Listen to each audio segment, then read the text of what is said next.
Good morning, everybody. First off, I'll give you some information, and then we've got Olivia Taylor, our mayor for the day, behind us to answer all your difficult questions that I don't feel like answering. I might have her come up, but Olivia, we're certainly glad to have you here. A relatively short list today. First, this has been reported, but wanted to formally appreciate everybody involved on the pallet shelters at Reeves. They'll be meeting with the city permitting division to close out any remaining permitting needs, but those pallet shelters, those 14, are constructed and ready to go. So to get it done as quickly as they were able to is awesome. Plumbing and electricity should be installed soon. So you'll have to get with Vinny on the exact day of folks moving in, but I can tell you the structures are up and we're just at the finish line of that. So really appreciate how quickly we were able to get those up and online. As of now, no real new significant updates. Happy to take any questions on new Palafox, but the construction would be slated to begin January 5th. And then, of course, with the May 24th deadline to hit the bonus for the contractor. And as I will always remind you, and because you heard even in the council meetings, it says Palafox is closed, you'll be a recurring theme of hearing me say Palafox is not closed. And certainly I know the business owners don't want anybody to feel that way, that the sidewalks will remain open for the entirety of the project, at least 6 feet, ADA compliance on both sides throughout the duration of the project. And in some areas, it's even wider than that. So but again, happy to take any questions, nothing new. Certainly appreciate the support and glad to see that infrastructure project move forward. Obviously, it's out there on Project Maeve. We are certainly excited about the prospect of that. This has been several months of conversation in the making. And of course, we try to strike that balance of seeing how much momentum and steam and that something like this can get through a vetting process before we want to say anything. But obviously, by the time we go to Triumph, we feel really good about this prospect. And it could be a game changer for us. I mean, when we talk about 2,000 jobs, again, I believe it would be outside of Sacred Heart Health System. I think would be the largest employer at full 2,000, and that would be in multiple phases, I believe. But that would be the largest employer inside the city limits, outside of the number 2 employer outside of Sacred Heart. So extremely excited for that, and the type of work and the type of pay that you're talking about, an $80,000 average, which is well above the normal expectation or normal minimum of Triumph. So it's good jobs, high paying jobs in the middle of our city. We certainly are excited about that prospect. And that breakdown, I know it's 80,000-ish on average. It's 1,437 jobs at 68,000 annually, and then 563 jobs at an average of 112,000 annually. And those are, of course, the engineering side and the leadership side of things. Just a reminder, you've seen the boxes out, the supplementary food drive. I feel like everybody's on a food drive right now, and that's a good thing, considering where we are right now in the world. And we have been in contact with our food pantries and those resources, and have confirmed what you're hearing, which is that we're in a particularly difficult spot right now. And so we're trying to do what we can internally with our employees, and certainly what we can do to help our community. So we continue to have a drive here, and we're very appreciative of everybody in the city that's stepping up, and I'm seeing that almost everywhere I go right now, from schools to businesses, that people realize the need and are trying to do what they can to step up. So we're very appreciative of that. Just a 2-week heads up on Thanksgiving holiday closures. The city offices and facilities will be closed on Thursday the 27th, Friday the 28th for Thanksgiving. And the only change on the sanitation side is if you're a Thursday customer, that you'll receive service 1 day earlier, because we're closed Thursday and Friday. So that's always a difficult one that we try to share with everybody. Everyone assumes it's the day after. In this case, it's going to be the day before. So if you're a Thursday city sanitation customer, you will get your service on Wednesday. We just one other quick. I got some numbers from Feb 1 to October 31. So red light camera citations. We should have a renewed top 10 video for you coming up pretty soon. It just takes us so long to choose from so many blatant violations that it gives us. You got to give us a minute. But 26,085 citations during that time, Feb 1 to October 31. And then we have specific numbers for each. But as has held true that by one individual approach, by far the biggest problem area we have is 9th and Gregory there at the Bay Center going westbound. To give you perspective, if you count all 4 approaches at 9th and Bayou, right there at Sacred Heart and Publix, there's 7,777. So a little more than a quarter of all the citations are happening there when you have 4 approaches. 9th and Gregory is 8,274 for one approach. So with a quarter of the directional of the directions, just the one westbound area, there's more there than the next largest intersection that's tracking all 4 approaches. Certainly slowing traffic down, and I think you guys got the update from Chief Brown in recent months about we're starting to see some specific to motorcycles. We're starting to see some increased traffic fatalities. We don't like the trend that we're on.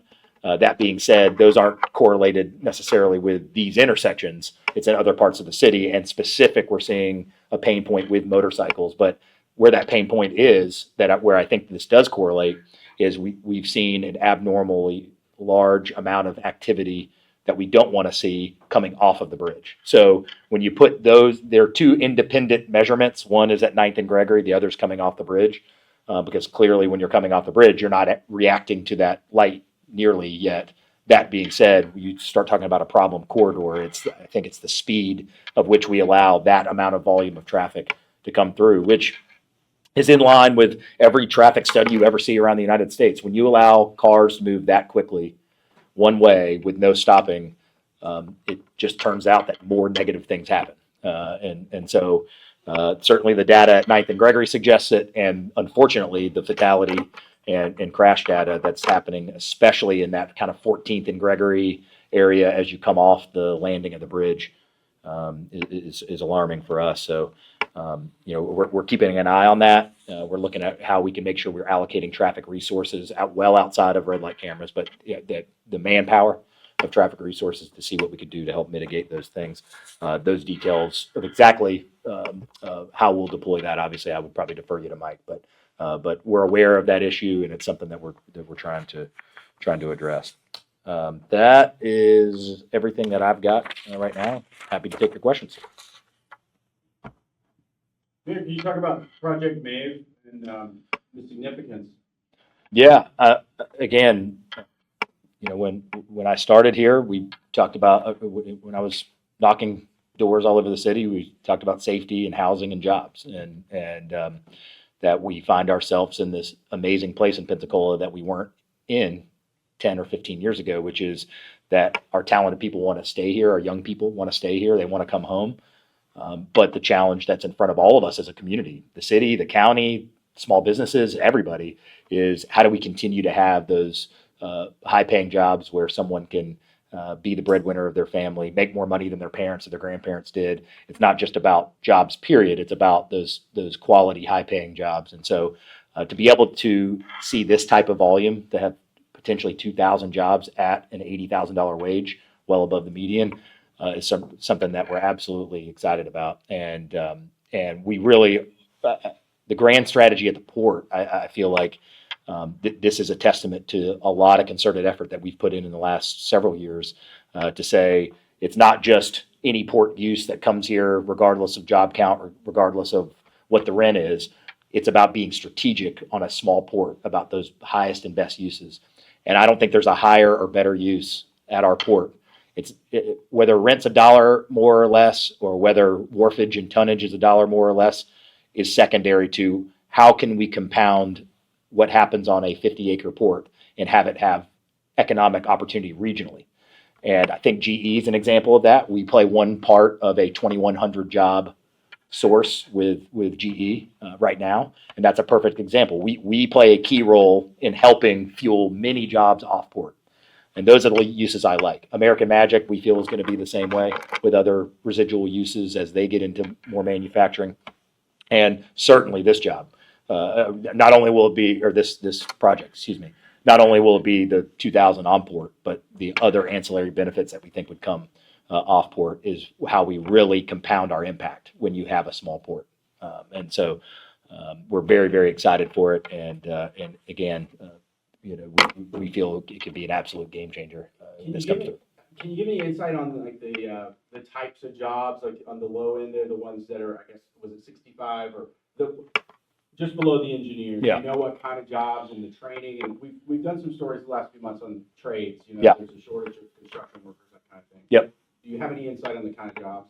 Well, one nice part actually about the American Magic project, as it dovetailed with this project, is a lot of the uses, the components of ships, using composites specifically, translates to so many different things. And so, as a matter of fact, if you're American Magic, you have the technology and you've got the wherewithal on your staff to build really nice boats, but you also have the wherewithal to build components for rockets. Exact same. It's a very translatable industry. And what's great about the potential of these two, while there'll be clearly two different uses of what the output, the deliverable is, but there's so many synergies that can happen in terms of how things are manufactured. So I think we were asked a question on social media yesterday. What are those industries that we should be looking at in the next few years? And my answer to that is this light manufacturing, composite manufacturing cluster, as well as, of course, cybersecurity, if we can kind of break through there. I think specific to the city limits, the sky's the limit on both of those things. And so those jobs, you mentioned those 1,400 jobs, are very translatable, not only for their partners potentially with folks like American Magic, kind of doing some similar work, but also remember American Magic already stood up a Pensacola State and a UWF engineering partnership. They've already hired local kids here full time at American Magic. Now imagine take a 200 job investment and now 10x that to a 2,000 job. That not only will that be a nice thing for Pensacola State and UWF to continue to be able to put kids through directly on port, be able to put them through and get them jobs. We're going to now have an even larger demand to fill those. So I think that's a good thing for our institutions, and that if this project comes through, I think we'll just see that exponentially grow. Mayor, related to that is the triumph request for the inland port. Yeah. What's the status of that, and then how important is that project to make Project Maeve? Yeah, so two things. We still are pursuing the inland port. That hasn't changed. Obviously, many of these things, and this goes for any project in the city, some move faster than others, based on time. I think that's really the only change here is, this was ready to run a little faster than the inland port, has been. So there's no direct correlation. Certainly, if we have an inland port, if we were to say both of these were granted, then we want to talk to this particular company about any resource or needs that they would have, or any presence they would want to have on the inland port. Absolutely, that would just be one more asset for us to be able to leverage. So, but no, there's no direct tie. That doesn't mean that there couldn't be. But it's not one or the other, or they either would build on the inland port or they build on port. There could be some combination of that. So our interest in inland port remains, but I think there's just a few more unknowns with that right now than there was to get this up and going. So it's not a change or in our general direction that we like the inland port idea to be able to give us more acreage on a train spur, those types of things, to be able to have that resource. But this kind of just jumped in front because it was closer to being ready to go. And I guess imagine that because I guess a lot of the ports business, especially with GE Verona, and they have the wind turbines come in and out of there. Mm-hmm. If you put a 400,000 square foot facility at the port, is there room to do where they store those nacelles for long periods of time? Yeah, the short answer to that is yes, there'd still be some room to store, and obviously these are things that we've planned out. But it goes back to my earlier statement, which is this is our time to be strategic about having small acreage on a port. We are not Savannah, we're not Mobile, we don't have acres and acres of property to have shipping containers. That's never going to be our bread and butter at a port our size. We have other unique things, the fact that it's in the heart of a downtown and what you want those uses to be. And an example of that is certainly someone might read shipbuilding and say, well, what does that mean for noise and traffic and all of that downtown? We are every time we talk to somebody, we're mindful of striking that balance of making this a job creator that it needs to be, but also making sure that we are not. It's not lost on us that we're in the heart of a downtown and what those potential impacts could be. So we have lots of detailed conversations around that. But the inland port gives us more acreage to leverage. I mean, at the end of the day, that is the overarching plan. It's not so much that we would build an inland port for one user, or not that we wouldn't want users on it. But it goes to your question, which is, hey, if we start running out of lower impact use of acreage, is what I would say when you talk about storage or things like that. I'd rather be creating 2,000 jobs on square footage on the port than just for storage. But there's a role for storage, and that could that be done at an inland port that gives us some more flexibility in that finite property that happens to be on the water, where you might need water access to complete those things. So it's just moving the puzzle pieces around in the most strategic way we can. And so again, we're interested in both of those. One is not, but to the original part of your question, They're not stair step. Correct. Yes. I think Jim's looking at, we don't have to have the inland project. That's correct. Before we start this. That is correct. Yep. So there is no merit. This one can go with an inland port. This one could go without an inland port. It's just two completely independent requests that we'd love to have both. Don't get me wrong, but it's just two independent requests. Following along the same line, Mayor, workforce issues with shipbuilding of that size. Mm-hmm. Hostal and Mobile has got new contracts. They are having workforce issues over there, which has resulted in higher wages. Mm-hmm. Huntington Ingalls over in Pascagoula is going to land big new contracts that they hadn't expected this coming year as part of the administration's focus on shipbuilding. Mm-hmm. Where are we going to find these workers? Yeah. Well, two things to that. Number one, I will stop before delving into the specifics of this business. But what I'll tell you is, I would not assume that the shipbuilding, by generic definition, that you're describing in other locations up and down the coast will be the same apples to apples activity that would be happening with this particular project, and more to come on that. But I think it was mentioned. I can say because it was mentioned in the Triumph request of components for shipbuilding, things like that. I would not assume that means there's going to be a big tanker coming in that's going to get built from the ground up like a traditional shipbuilding setup. So it is a little more apples and oranges to some of those comparisons. But regardless, question remains: where do we find the people? And what I feel like we as a community hopefully have learned, and certainly is a mission of mine, is I feel like building the infrastructure of MRO employees was 5 or 7 years behind where it probably should have been. We had these great jobs coming in, but we didn't have the infrastructure of which a kid from Washington or Pensacola High School could see themselves making $90,000 a year and have that path be very clear for them. We've gotten there. Obviously, A&P Mechanic School is going to be built on the airport next to Hangar 3. And so there's been lots of hard work to get us there.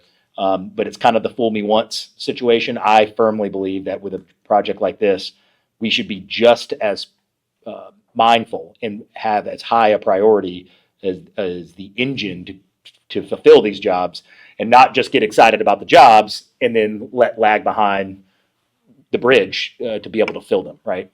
Because that doesn't help the city, doesn't help the business. And so what I hope that we've learned through these larger scale economic development projects, assuming this one is able to be funded and get through, is that hey, we need to be at the ready from day one to not just have the business here, but have that bridge to be able to make sure that our kids and our grandkids can have opportunity at this place. So we'll do the best we can to be as intentional as possible. But listen, we got a lot of work ahead of us. Certainly, this is something the Triumph Board has to consider. It's going to be their vote. We respect that process. Obviously, because these things become public, we certainly don't want to get ahead of a Triumph decision. But it's kind of the nature of the beast when we have to file a public document. Then you guys are certainly aware of it. So we're excited about it. I think it's got a ton of promise, and looking forward to hearing what the Triumph Board has to say. Mayor, how did this prospect come about? How did, I know we're still in the A, but how did the prospect come about? Erica could probably speak better to every specific. For example, in other words, I don't want to lean someone. Yes, Okay. yeah. That's what I'd say is they've reached out to us, this community. Who they reached out to and when, that order of events. I wouldn't want to leave anybody out, from getting any type of credit or anything. But I can tell you, I believe it was just an organic, outreach. Well, does with your economic department and people contacting you directly, is there a need for the city to be involved with Florida West? Well, listen, I feel like I'll go back to why we opened an economic development department to begin with, which is I think there is a very large diversification of need for a county economic development office and a city economic development office because of our unique geography, because we're 22 square miles of landmass. We're going to just have different, for the rest of time. I think the economic development priorities inside the city limits are never going to be exactly matched with what it should be in the county.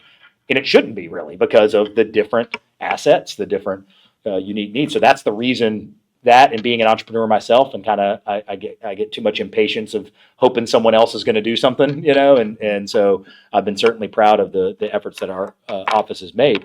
That being said, if there are economic development efforts that happen in the county, that doesn't mean that there isn't a positive benefit. So my position has been, we're not trying to take our ball and go home. What we're trying to do is say, hey, we've got concerted efforts that we can't just rely on one organization to meet.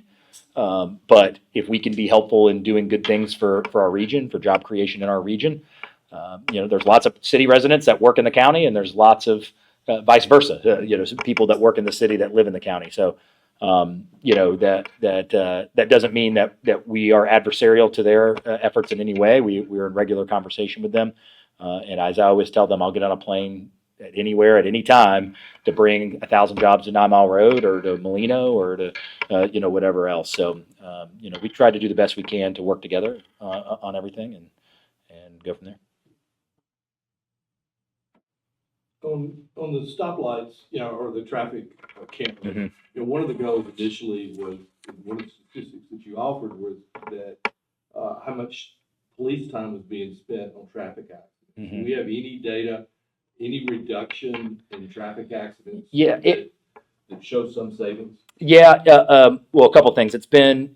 So far it's been flat. I don't have the exact numbers in front of me. I think 3 of the 5 intersections was down, 2 were up, and I think it was 1 that was up by maybe 10. We're talking about traffic accidents. Correct. Okay. Yeah. Well, yeah. Not running lights. Correct. Traffic and again, that's at every level of traffic.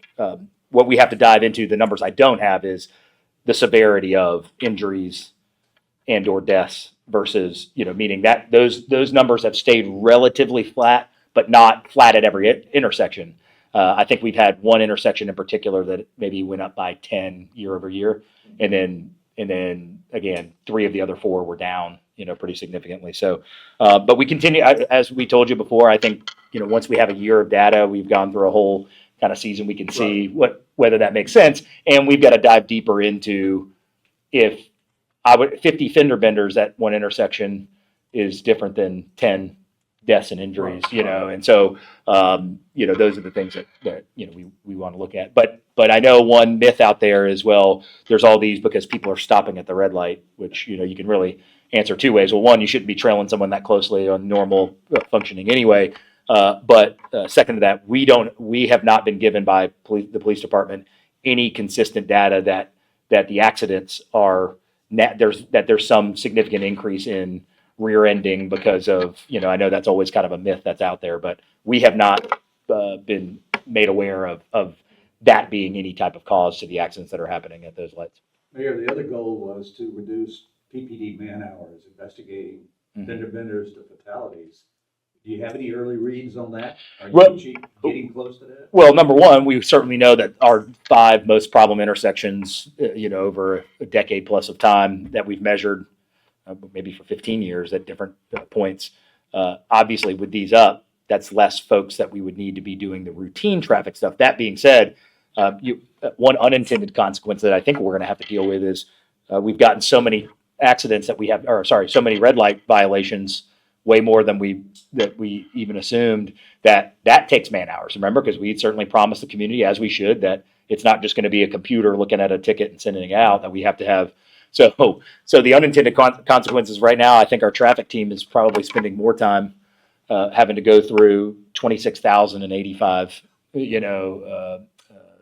red light citation. So we'll look at that strategically. Is there something we can do? Can we run, lots of phone calls when people get it? That takes up bandwidth. So, but I think those are minor adjustments that we can make. Can those calls go to 311? Can we have somebody trained in the 311 office to be able to handle and manage those things? Something like that. So I don't mean that that's a reason to do or not do the program. I just mean, you ask about kind of what's our mid-swing thoughts on all these things, and that's one that we've got to address. Is unfortunately, we've had to review more than 26,085 citations over the last 7 months, and so that's taken up some time. But that's not something you turn over to artificial intelligence to adjudicate. No, I feel like the ability to have a human being look at it, with the circumstance of a trailer being. I mean, the whole idea is if a trailer is a centimeter over.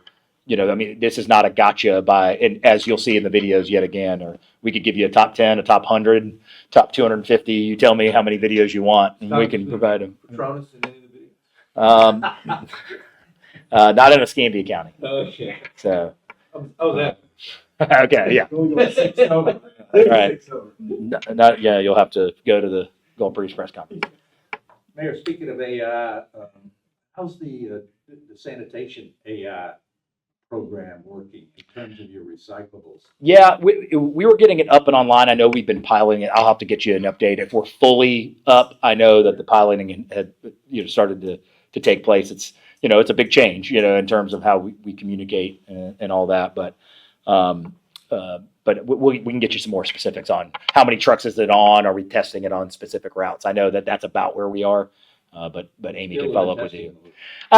Yeah, because remember, what we don't want to do is have 2 routes start getting notices, on recycling and then not the rest and all that stuff. So, we want to make sure that we have some cohesiveness. If we're going to start sending letters in the mail, we want to make sure that it's working, And so, with new technology, it just takes a little bit of time, but we'll get you a specific update on where everything is there. Mayor, what's the latest with the search for the police chief successor, and do you have any reaction to the police union yesterday sending out a letter backing Captain Eric Goss? Yeah. So first, we should be, obviously there's been an open, position, and we're starting that process. We actually have another meeting today, starting that narrowing process and outlining exactly what the selection process will look like in terms of whether it's committees, whether it's public, what's going to happen public facing versus not all of those things. So David and Cliff are heading that up. We have again another meeting with today to kind of get that up and going. Listen, Deputy Chief Goss has been here a long time, and it's certainly no surprise to me that his colleagues feel strongly about him. So, that being said, obviously, as we outlined from the beginning, we have a process to go through this, and he has applied. Obviously, he'll be in that process, and more to come. So, But, reaction to, union supporting Deputy Chief Goss, certainly not a surprise. And I've got a lot of respect for Deputy Chief Goss, Captain Brown, and the union as well. So Do you that's have a target date for when you make this selection? not a specific date, and it's not because we don't want one. It's because, obviously, given the public facing nature and the public interaction Right. that takes place with the police chief, this is going to be obviously a little different than your standard director. Isn't there a time limit on the interim? Is it for retirement coming up, or is that? Yes, but it's not an issue. She actually could stay longer, and we're not going to force her to do that. But no, probably the simpler way to answer that is, we aren't in a time crunch and we certainly aren't going to ever put ourselves in a position to be rushing a final decision on who the chief of this police department is going to be based on something like that. Even if that were to be an issue, or if she were to leave before we had a chief in place, we would obviously put the correct protocols in place to make sure we're good to go. Anything else? Yeah, the Library Services Board. Yes. We've got news that y'all no longer have a representative on it. What's the story there? It's a mayor appointment that I haven't made, so we're going to open it up to the community, allow folks that might be interested in it. But she's been removed Mhm. now. That's correct. Okay. Why? Because our concern, of course, is I know that we're running into specific issues of things happening on the board, and I haven't been involved in that, but I do have a say in who. It's a mayoral appointment, so I have a say of who's on that board. And this is someone that has been on since well before me, so I just felt that it was the right time for us to make a decision on who would go on. I'll go one more. Okay. So what are the issues that are concerning you? Well, what is getting back to me is that there's, this isn't on any one person, that there's significant, communication issues and I know they're trying an to decide who expectation. the next director is going to be. and whose authority is it to decide who the Right. next, and I think there's some confusion around that. And so, again, a lot of that, obviously that's kind of run through the county, we're a supporting role Right. in how all of that operates.